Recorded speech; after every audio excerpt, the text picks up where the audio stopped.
Anyway, we're going to be continuing reading out behind-the-scenes information related to the evil of the Daleks today. Here we go. This is all sourced from the TARDIS Data Core, by the way, Doctor Who's reliable fan wiki. This was the first series finale in Doctor Who history that featured a returning adversary, as well as the first series finale to feature the Daleks. In 1993, readers of Dreamwatch Bulletin voted The Evil of the Daleks as the best ever Doctor Who story in a special poll for the series' 30th anniversary.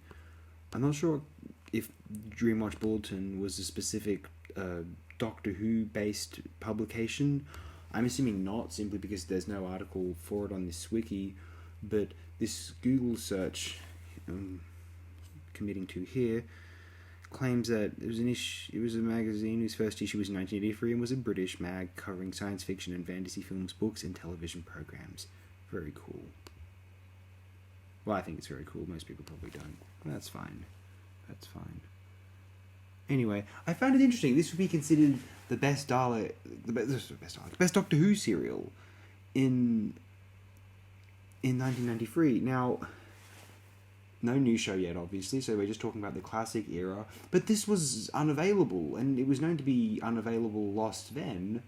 I'm surprised. I guess it adds to the mystique of the show. Don't get me wrong, if this serial was available, I'm sure it would be considered among the very best serials ever, certainly amongst the Dalek category. But yeah, that's interesting. It's almost unfair to claim that about a missing serial. There's a fan site out there. I don't know if you can still access it. It's like, Marco Polo. It was the greatest Doctor Who story of all time. If only it was available. I was like, wait a minute. If it was available, it wouldn't have that reputation, surely. Let's be real. I mean, I don't think it would. Anyway, let's continue this. The Beatles' paperback writer and the Seekers' Nobody Knows the Trouble I've Seen are used as background music on the jukebox in the coffee bar scenes in episode 1. These have been edited on some audio releases and on the animated version due to copyright issues. Yeah, here's the thing. The reason Pandemonium isn't released yet is because I've remixed a piece of music from Burt Bacharach, Home James, Don't Spare the Horses, from the soundtrack to Casino Royale 1967.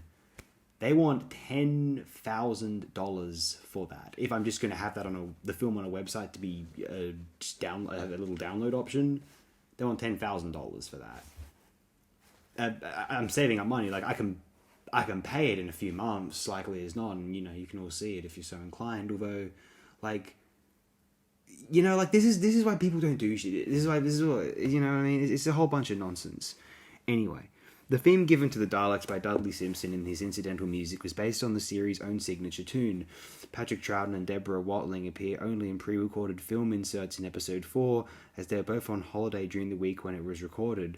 Sound effects from the Daleks and the Daleks Master Plan are reused for the Dalek City. Some Lewis Marks tricky action toy Daleks are used in model work for the scenes of the destruction of the Dalek City. The first individual visual effects designer credits ever given on the series appear for Michael John Harris and Peter Day. Previously, visual effects had been handled by the series' scenic designers rather than by the BBC's visual effects department, although the department as a whole did receive a credit on the first story, An Unearthly Child.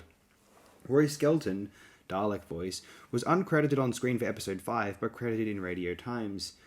This story picks up where the Faceless Ones left off. The first 2 episodes take place contemporaneously with episode 4 of The War Machines, which may go some way to explaining why the first Doctor said at the start of the earlier story that he had the same feeling he had when Daleks were around. That's interesting, but I don't know if they were deliberately considering that with the War Machines or when they were painting this episode.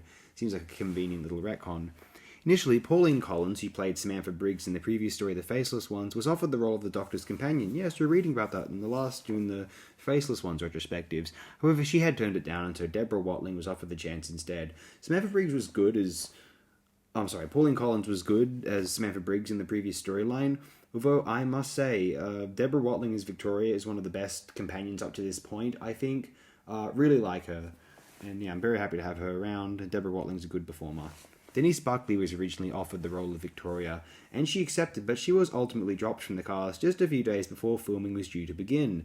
The reason for this was never made public, though it is possibly due to the decision to make Victoria a companion rather than a one-off character. However, Buckley was still paid in full for the episodes she had been contracted to appear in, and Deborah Watling was cast in her place very soon after. The following story, The Tomb of the Cybermen, picks up immediately after the events of this story on Skaro, with the Doctor welcoming Victoria aboard the TARDIS as its newest crew member. That's... The Tomb of the Cybermen is so good, and, like, every little scene in that is, like, burned into my brain. Like, you know, the way that starts, here we are, but it's so big on the inside, you know. What is this? It's a TARDIS. It's my home. And then... And she's going, well, it goes through space and time. And even Jamie, who's, you know, learned to accept it all at this point, is trying to inform her, oh, yes, it travels through time and space. And that's when you get the first indicator. She asks the Doctor how old he'd be. And he goes, I guess I would be 600 and something. Yes, quite right. Good stuff. Anyway, Children of the Revolution and The Death of the Daleks serve as sequels to this story. Interesting. Death of... I assume that's distinct from the serial... Death to the Daleks of the Third Doctor era. In the original script, Bob Hall was named Bill and was a gangster. There are plans to make Molly Dawson stay on as a companion before Peter Bryant decided on Victoria. Timothy Combe recalled on the DVD commentary on the animated release that, while filming the final episode, he got a call from Innes Lloyd telling him, don't kill the Daleks. Not wanting to redo the whole thing, Combe had a bulb idea that he'd have some of the seemingly destroyed Daleks with flashing lights, giving the implication that they were still alive. Hugh Burden and Maurice Denham were considered for the role of Waterfield. Robert Cartland and Christopher Benjamin were considered for Toby. Barry Ingham was considered for Terrell, and John Maxim was considered for Kamel. There were reportedly some tension during the recording, with some claiming that Derek Martinus was not popular from the cast. This is usually accredited to Fraser Hines overhearing a conversation while hiding in a Dalek casing. Okay, wow. Deborah Watling recalled that the Dalek operators would often prank her by using their plungers on her in rude ways when her back was turned. Okay, that doesn't sound particularly appropriate, not going to lie. Although the Highlanders is Fraser Hines' favourite story, he claimed that he would prefer to see this one's missing episodes returned, stating through laughter that Philip Morris should get on finding them. This one's gone a bit over the expected time limit, so I will close it here and we'll finish out the behind-the-scenes information in a future video. So thanks again, my friends. Appreciate it immensely.